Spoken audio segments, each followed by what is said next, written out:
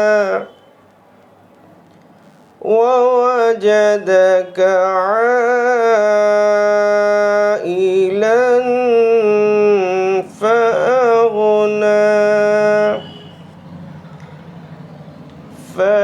فأما اليتيم فلا تقهر وأما السائل